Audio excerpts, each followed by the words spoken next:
प्यारे विद्यार्थियों, KP college Lahore की ऑनलाइन क्लासों में आप सभी का मैं हार्दिक स्वागत करता हूं। हम पढ़ रहे हैं रामचरितमानस के अयोध्या कांड को, जिनके रचिता हैं संत श्री तुलसीदास जी।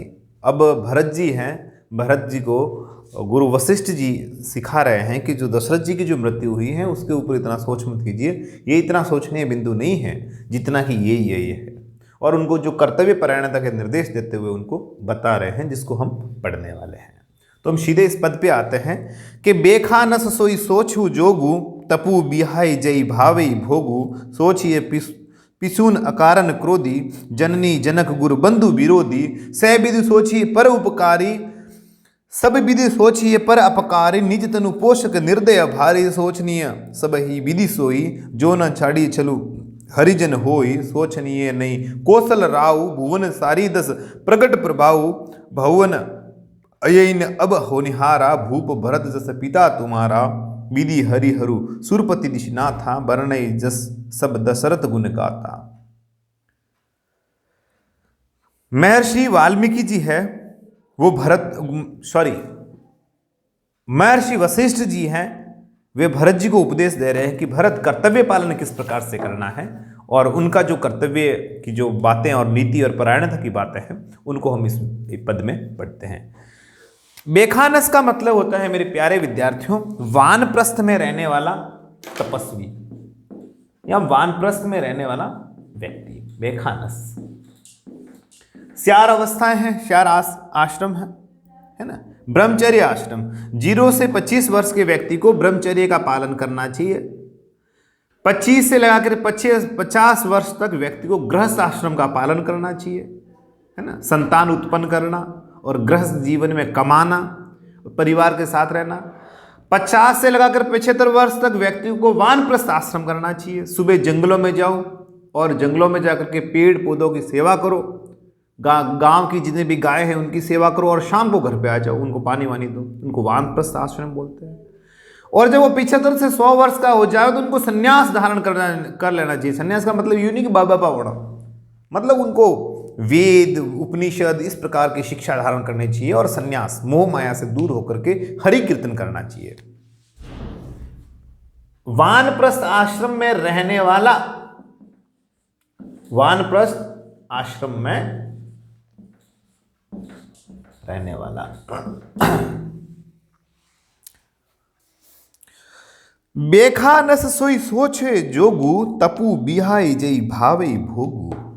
गुरु वशिष्ठ ने भरत को समझाते हुए कहा कि वह वेखाना सोच करने योग्य हैं, अर्थात वानप्रस्थ में रहने वाला वह तपस्वी सोच करने योग्य है जो तपस्या को छोड़कर विषय भोग में रमा रहे। करनी तो उसको क्या थी, वानप्रस्थ आश्रम में जाकर के उनकी तपस्या करनी थी, उनको जाकर के वहां पे सेवा करनी थी। अब उसने वो चीजें तो छोड़ दी, अब वो भोग और विलास में आकर के वापस से डूब गया है। तो उसको चिंता करनी चाहिए कि मैं क्या कर रहा हूं। तुम व्यर्थ चिंता मत कीजिए भरत, व्यर्थ चिंता मत कीजिए। इस प्रकार से गुरु वशिष्ठ हैं, वो इनको निर्देश दे रहे हैं। सोचिए पिसून अकारण क्रोधी। पिसून का अर्थ क्या होता है, पिछले वीडियो में हमने देखा था। पिसून का मतलब हो जाएगा चुगलखोर, कहा था ना। और मारजा जा ओ अना गेवारा पार्टी ठोकी माता अनी ठोकी ऐसा मैं देखी थी ना, वो चाह वो झाड़ू भोगी डस्टर फाड़ी। कई बार होता है ना ऐसा करते हैं, तो उनको पिसून, हालांकि वो बचपना होता है, वो बात अलग है। बाकी पिसून का मतलब होता है चुगलखोरी करना। सोचिए पिसून अकारण क्रोधी, जननी जनक गुरु बंधु विरोधी। हे भरत, उनको विचार करना चाहिए, उनको चिंता करनी चाहिए जो बिना कारण दूसरों पर क्रोध करता है। कहता भी हो, बिना कारण ही दूसरों पर क्रोध करता है, तथा माता पिता गुरु एवं भाई बंधुओं के साथ विरोध रखता है। बस वाइड न खाओ न मारो, है ना। माता पिता के सामने भी विरोध करता है। जो अपने गुरु, अपने परिवार के जन हैं, अपने पड़ोसी हैं, अपने परिजन हैं, उनके साथ में हमेशा लड़ाइयां करता है। ऐसे व्यक्ति को चिंता करनी चाहिए कि मैं क्या कर रहा हूं।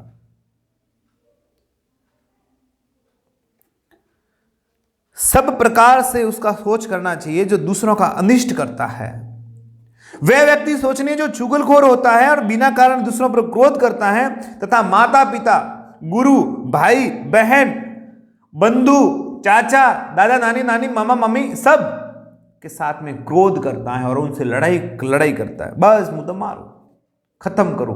अरे भाई तू किनको खत्म करने जा रहा है? तो ऐसे व्यक्ति को चिंता करनी चाहिए। भरत आप चिंता न करें। सब विधि सोचिए पर अपकारी, निज तनु पोषक निर्दय भारी। वे सब प्रकार से उसका सोच करना चाहिए जो दूसरों का अनिष्ट करता है। पशु तुल्य स्वार्थी बनकर अपने शरीर का पोषण करता है। बस पशु की भांति केवल अपने शरीर का दिखता है, बाकी क्या करता है कोई लेना देना नहीं।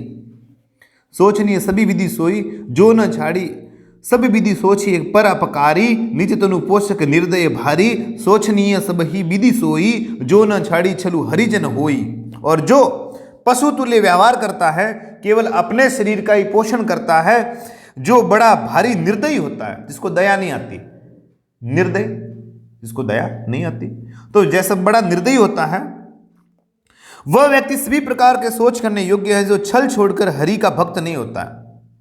हरिजन का अर्थात होता है हरि का भक्त है जो जन यानी आदमी, जो ईश्वर का भक्त है वो हरिजन है। वो क्या है हरिजन? तो हम सब हरिजन हैं क्योंकि हम ईश्वर के भक्त हैं। अगर आप ईश्वर को नहीं मानते तो आप हरिजन नहीं है, आप ईश्वर को मानते तो आप हरिजन है। मैं भी हरिजन हूं, है ना। तो वो पर्टिकुलर एक कास्ट के लिए लगा दिया, वो गलत है। हरिजन का अर्थ होता है ईश्वर के। और आपने लक्ष्मण परशुराम संवाद में 10वीं में पढ़ा होगा कि हम हरिजन के ऊपर अर्थात भगवान के भक्त के ऊपर, गाय के ऊपर, ब्राह्मण के ऊपर और स्त्रियों के ऊपर कभी मैं अपनी बड़ाई नहीं दिखाता हूं। लक्ष्मण जी ने खुद ने कहा हुआ।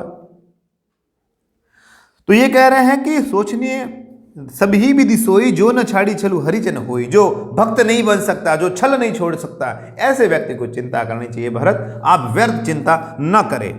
सोचनीय नहीं कौशल राहु, भुवन सारी तस प्रकट प्रभाव। भयो न अहि न अब होनिहारा, भू भरत जस पिता तुम्हारा। कौशल राज दशरथ सोच करने योग्य नहीं है, उनका प्रभाव 14 लोगों में प्रकट है। कौशल नरेश थे वो, इसलिए कौशल राज कहलाए और यहां पे दशरथ जी के लिए आया है।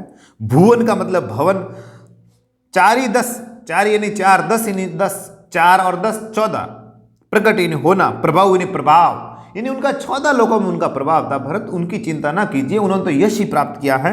भयउ न अहि अब न भयउ न अहि न अब होनिहारा, भूप भरत जैसे पिता तुम्हारा।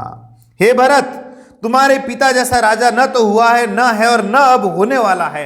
भूतो न भविष्यति, तुम्हारे जैसा पिता न तो ऐसा कोई, तुम्हारे जैसे पिता के जैसा कोई राजा हुआ है और नहीं कोई हो पाएगा। व्यर्थ चिंता क्यों कर रहे हो भरत? चिंता तो उन लोगों को करनी चाहिए जो इस प्रकार से अपने कर्म करते हैं। व्यर्थ चिंता ना करो। मैं आपका गुरु वशिष्ठ जो आपको बता रहा हूं उस बात का पालन करो।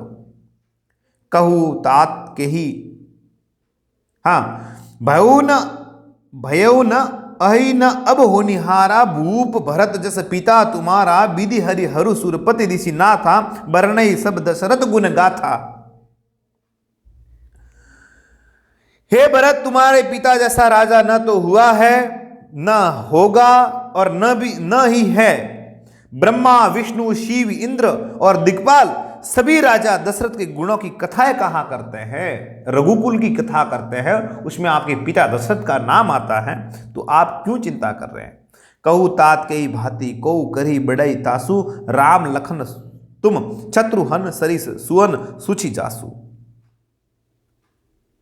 गुरु वशिष्ठ ने भरत से इसी क्रम में कहा कि हे तात, हे प्रिय भरत, कहो उन राजा दशरथ की बड़ाई कोई किस प्रकार करेगा जिनके श्री राम, लक्ष्मण और तुम भरत और शत्रुघ्न श्री के सदाचारी पुत्र हैं। अर्थात अपने धर्मपरायण एवं सचरित्र पुत्रों के कारण भी राजा दशरथ को बड़ा सौभाग्यशाली जब माना जाता है, तो उनका तो सौभाग्य वैसे ही बढ़ जाएगा। आप चिंता मत करो। अनुप्रास अलंकार है और उपमा अलंकार भी हो जाएगा। राम लखत तुम शत्रुहन सरिस सुवन सुचि जासो। ठीक है, आगे बढ़ते हैं। सब प्रकार भूपति बड़ भागी, बादी विषादु करी ते लागी। यह सुनी समुझी सोच परिहरहु, सिर धरी राज रजायसु करहु। राय राज पदु तुम कहूँ दीना पिता बचनु फुर चायु कीना तजे रामु जय बचन लागी तनु परिहरेव राम बिरहागी नृपहि बचन प्रिय नहीं प्रिय प्रिय नहीं प्रिय प्राणा करहु तात पितु बचन प्रवाना करहु शीस धरी भूप रजाई हही तुम कह सब भांति भलाई परशुराम पितु आज्ञा राखी मारी मातु लोक सब मारी मातु लोक सब साखी तनय जाति ही जोबनु दयऊ पीतु आज्ञा अग अजसुन भयऊ अनुचित उचित विचारु तजी पाल ही पीतु बहन ते भाजन सुख सुजस के बस ही अमरपति एन।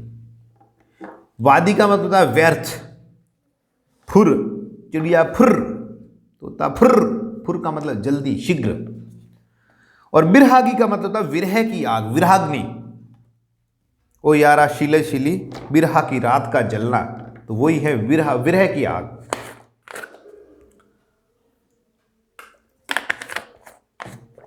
पवाना यानी प्रमाण।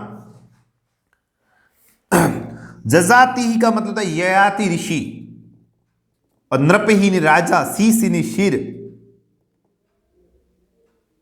मातु यानी माताजी मां, अग यानी पाप, अज्ञा यानी आज्ञा, भयु यानी होना, सब प्रकार। अब इसमें है साहब यह है कि गुरु वशिष्ठ कहते हैं कि भरत को राजा की आज्ञा के अनुसार शासन भार ग्रहण करने तथा राज्य ग्रहण करने का आग्रह करते हैं कि हे भरत आप राजा बन जाइए।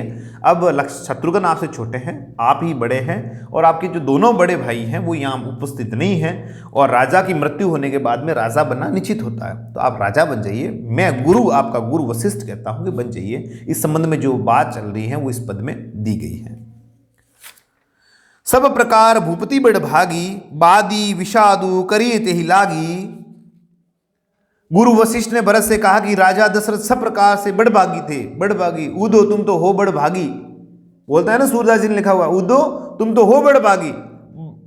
बड़ भागी का मतलब था बड़ा भाग्य वाला, भाग्यशाली। उनके लिए विषाद करना व्यर्थ है। बादी विषादु करिए ते लागी, उनके लिए इतना विषाद चिंता मत कीजिए, वो तो बड़े भागवान थे। ये तो भाई पाका पौन था, भागरा धनी हुआ, क्यों चिंता करो, ध्यान नहीं करनी। तो उसी प्रकार से दशरथ जी बड़े भाग्यशाली थे और बड़े भाग्य के धनी थे।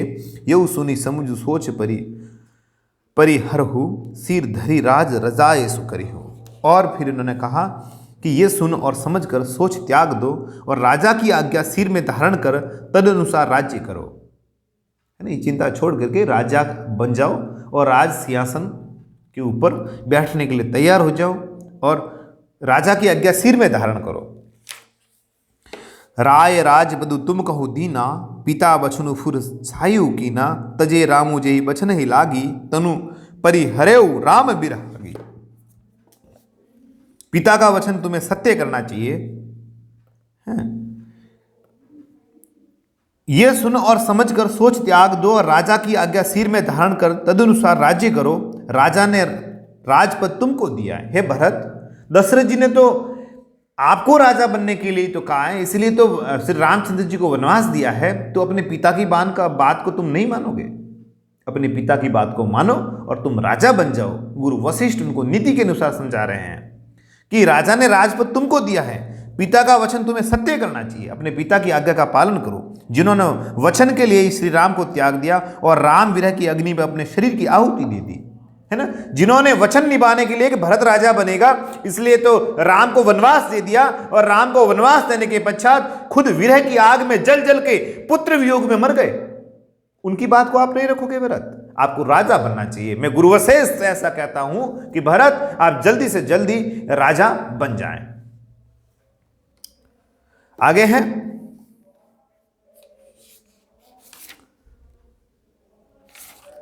नृपहि बचन प्रिय नहीं प्रिय प्राणा करहु तात पितु बचन प्रवाना करहु शीस धरी भूप रजाई हई तुम कह सब भांति भलाई। राजा को वचन प्रिय थे, अपने प्राण प्रिय नहीं थे। नृपति वचन प्रिय नहीं प्रिय प्राणा, नृपति यानी राजा, वचन यानी वचन, प्रिय यानी प्यारे, नहीं यानी नहीं, प्रिय यानी प्यारा, प्राण यानी प्राण। राजा को अपने वचन प्यारे थे, अपना शरीर प्यारा नहीं था। कौन से राजा? दशरथ जी। करहु तात पितु वचन प्रमाण। इसलिए हे तात, हे भरत, पिता के वचन को सत्य प्रमाणित करो कि आपके पिता ने क्या कहा है। करो शीस धरी भूप रजाई, हई तुम कह सब भांति भलाई। राजा की आज्ञा सिर चढ़ाकर पालन करो, इसमें तुम्हारी भलाई है। और परशुराम पितु आज्ञा राखी। परशु, मैं तुम्हें एक उदाहरण देता हूं, भरत के परशुराम जी ने अपने पिता की आज्ञा को रखा था। मारी मातु लोक सब साखी। परशुराम जी ने पिता की आज्ञा पर अपनी माता को मार डाला था। एकमात्र आदमी है जिसने पहली बार अपनी मां को खत्म कर दिया, ऐसे ऋषि मुनि। हालांकि बाद में सब कुछ ठीक हो गया था, पर परशुराम जी ने अपने पिता के कहने पर अपने माता का वध कर दिया।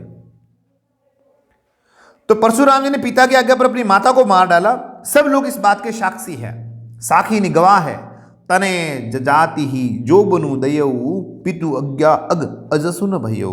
राजा ययाति के पुत्र, राजा ययाति के पुत्र ने पिता को अपनी जवानी दे दी थी। उनके पिता टेंशन में थे, तो कि पिता चिंता क्यों कर रहे हो, लो मेरी जवानी में आपके नाम लिख देता हूं, आप जवान रहो, शादियां कर लो, कोई दिक्कत नहीं, मैं और कुछ कर लूंगा। तो जिसने अपने पिता के लिए अपनी खुद की जवानी कुर्बान कर दी, भीष्म पितामह भी नाम सुना होगा, भीष्म प्रतिज्ञा ली थी मैं जीवन में शादी करूंगा ही नहीं। तो वैसी चीज, और पिता की आज्ञा पालन कर उन्हें पाप और अपयश नहीं मिलता है। पिता की अगर आज्ञा कर लोगे ना, तो उससे आपको पाप नहीं चढ़ेगा और नहीं आपको बुराई प्राप्त होगी। पिता ने कहा था और कर लिया। बोलते ना, बाप शेर तो बेटा सवा शेर, बाप शेर तो बेटा सवा शेर। तो पिता की बात, भले पिता आपको बुरा कह रहा है और उस बात को भी आप मानते हैं, पर यूं नहीं कि तो भंडारा तोड़वा पर दुकान, ताड़ा तोड़वा पर दुकान, वो नहीं। अगर आप अच्छी बात अगर मानते हैं, हालांकि पिता कभी नहीं चाहता, दुनिया में दो ही लोग होते हैं, एक आपके पिता और एक आपका गुरु, जो ये देखना पसंद करता है कि मेरी संतान है या मेरा जो शिष्य है वो मेरे से भी श्रेष्ठ हो, ताकि लोग उसको पूछें कि ये किसका चेला है या किसका बेटा है। ये दो लोग ही होते हैं ऐसे। तो इन्होंने कहा कि पिता आपको वैसे बढ़िया ही कहेगा, और वो अगर आप करते हो तो उसमें कोई बुराई या अपयश नहीं है। तने जचाती ही जो बनो दयु, पितु आज्ञा अग अजसुन भयऊ। अग इन्हीं पाप, अजस इन्हीं बुरा, यश न इन्हीं नहीं भयऊ ना, नहीं होगा। वो तो सदैव कर्तव्य ही माना जाता है। गुरु वशिष्ठ ने कहा कि अनुचित उचित विचार तजी, पाल ही पीतु बैन, ते भाजन सुख सुजस के बस ही अमरपति एन। गुरु वशिष्ठ ने कहा कि जो व्यक्ति उचित और अनुचित का विचार छोड़कर पिता की आज्ञा का पालन करता है, वह इस लोक में सुख और सुयश का पात्र बनकर अंत में स्वर्ग की ओर प्रस्थान करता है। इसलिए हे भरत, आपके पिता के जो वचन थे, उन्होंने कहा था कि कैसे कि भरत को राजा बनाना है तो बना लो, कोई चिंता नहीं, तो अब आपको राजा बनना चाहिए। ऐसा गुरु वशिष्ठ ने भरत जी को समझाया। और अंतिम पद है अपना, प्यारे विद्यार्थियों, जिसमें बातचीत जो हो रही है कि गुरु वशिष्ठ भरत को राज कार्य संभालने का किस प्रकार से कह रहे हैं, और वो इस पद में पढ़ते हैं। फिर ये तुलसीदास जी वाला चैप्टर पूरा हो जाएगा। अब सी नरेश बचन फुर करहु, बालहु प्रजा सोकु परिहरहु, सुरपुर नृपु पाई परितोषु, तुम कहो सुक्रतु सुजसु नहीं दोषु, वेद विधि सम्मत सब ही का, जय पितु दई सो पावे टीका, करहु राजु परिहरहु गलानी, मानो मोर बचन ही जित जानी, सुनी सुखु लहब राम विदेही, अनुचित कहब न पंडित के ही, कौशल्यादि सकल महतारी, तेहु प्रजा सुख होई सुखारी, परम तुम्हारा राम कर जाने ही, सो अब विधि तुम सन भल माने ही, सौपु राजु राम के आए, सेवा करे हुसने सुआहे। सुकृतु यानी सुकृति, सुकृत अच्छा कार्य, पुण्य काम। नरेश राजा, बचन यानी वचन, फूर यानी शीघ्र, करु यानी करना, पालु यानी पालना, प्रजा यानी प्रजा को, परिहर यानी त्याग देना, टीका यानी तिलक, गलानी यानी ग्लानी करना, दुख करना मन में, मानो यानी मानो, मोर यानी मोर। अब अपना आगे पढ़ते हैं कि भरत जी को समझा रहे हैं कि भरत जी किस प्रकार से आपको राज कार्य करना है, वो मैं आपको कहता हूं उस प्रकार से करना, और यह आपका कर्तव्य है, और ये उचित है और ये अनुचित है। ऐसा गुरु वशिष्ठ मुनि भरत जी को समझाते कि हे तात, अवसी नरेश बचन फुर करहु, पालहु प्रजा सोकु परिहरहु। गुरु वशिष्ठ ने भरत को समझाते हुए कहा कि तुम अपने पिता राजा दशरथ के वचनों को सत्य प्रमाणित करो, अब शोक त्याग दो। जो आया है, जो आएगा सो जाएगा, राजा रंग फकीर आया है, उसकी मौत निश्चित है सबकी, तो शोक को त्याग दो। राज्य की प्रजा का उचित विधि से पालन करो। सूरपुर देवताओं का जगह, देवताओं का जगह कहाँ है? स्वर्ग में है। सूरपुर नृपु पाहि अपरितोषु, तुम कहु सुक्रतु सुजसु नहीं दोषु। अब शोक त्याग दो, राज्य की प्रजा का उचित विधि से पालन करो। ऐसा करने से स्वर्ग में राजा संतोष पाएंगे। तुम्हें है नहीं, हाँ भाई बारह बारह मटकी मेलो जो कहोटे ऊपरी मटकी मेली। अरे यार दुनिया में इतने लाख लोग हैं, वहां पे इतनी मटकियां लाएगा कौन स्वर्ग में, है ना। पर ऐसा कहते हैं कि अब आप शोक को त्याग दो, तो राजा स्वर्ग में बैठे उनको भी मानसिक शांति मिलेगी, उनको संतोष मिलेगा। ऐसा करने से स्वर्ग में राजा संतोष पाएंगे और तुम्हें पुण्य और सुंदर यश मिलेगा, दोष नहीं लगेगा। तुम कहु सुक्रतु सुजसु, सुयश नहीं नहीं, दोषु ही नहीं, दोष नहीं लगेगा, सुयश मिलेगा। वेद विदित संबंध सब ही का, जय पितु दई सु पाय पावे टीका। ये वेद में प्रसिद्ध है कि स्मृति पुराणादि सभी शास्त्रों के द्वारा सम्मत हैं कि पिता जिसको राज्य दे वही राज तिलक पाता है। भले 4 भाई हैं और पिता ने कह दिया कि मेरे छोटे वाले बेटे को राज देना है, तो सब ऐसा होता है कि वो राज छोटे वाले बेटे के हाथ में चला जाएगा, है ना।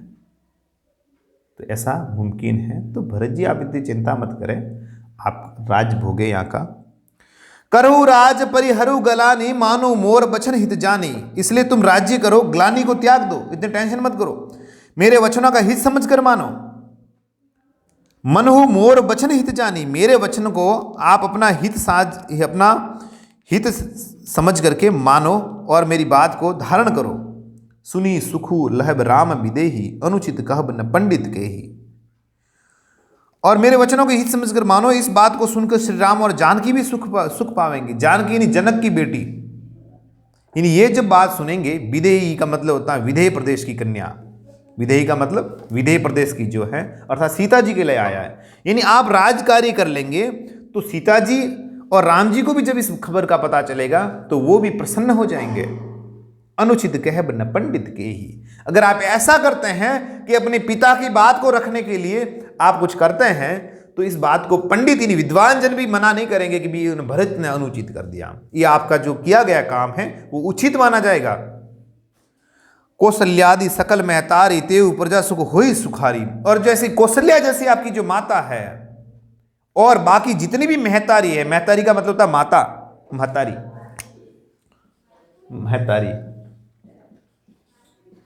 महतारी यानी माता।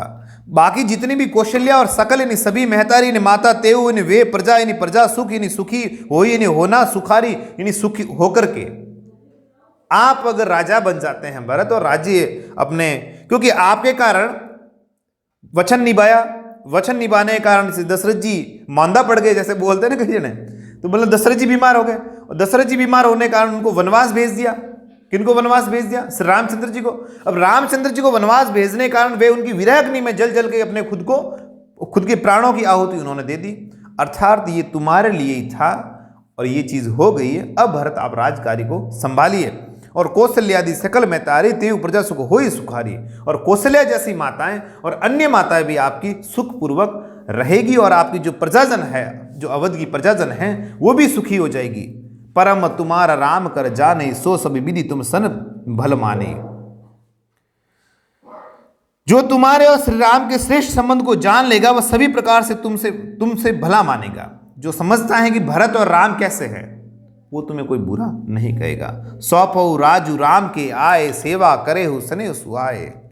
और श्री राम के वनवास से लौट आने पर राज्य उन्हें सौंप देना और सुंदर सने से उनकी सेवा करना, उनकी सेवा कर लेना। अभी तो आपको संभालना पड़ेगा। कीजिए गुरु आये सु अवसी, कहिए सचिव कर जोरी। रघुपति आए उचित जस तस सब कर बहोरी। गुरु वशिष्ठ का उपदेश सुनकर सभी मंत्री हाथ जोड़कर भरत से कहने लगे कि गुरु जी की आज्ञा का पालन अवश्य ही कीजिए। श्री राम के लौट आने पर आप जैसा उचित समझे तब फिर आप वैसा ही कीजिएगा कि अपने बड़े भाई को राजा बना ले, और अब तो आपको राजा बनना ही पड़ेगा। आज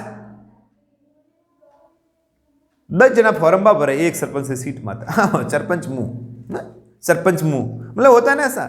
उनको राज्य सौंप रहे हो, मना कर रहे हैं कि नहीं मुझे नहीं चाहिए, पर गुरु वशिष्ठ अपने गुरु की भी बात को नहीं मान रहे वो, नहीं मुझे नहीं चाहिए, ये ज्येष्ठ भ्राताश्री है, वो इस गद्दी के हकदार है, मुझे ये नहीं चाहिए।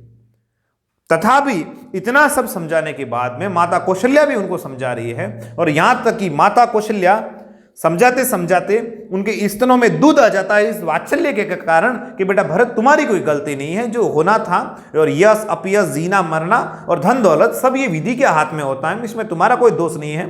फिर भरत ने बाद में कहा भी सही कि अगर मुझे इस बारे में किसी भी तरह का पता हो कि मेरी कारण से ये चीज हुई है राम का वनवास, तो जितना भी दुनिया का पाप हो मेरे हिस्से आ जाए, मेरे हिस्से नहीं, मैं भरत नहीं वो बड़ा, तो मेरे हिस्से आ जाए, ऐसा उन्होंने कहा।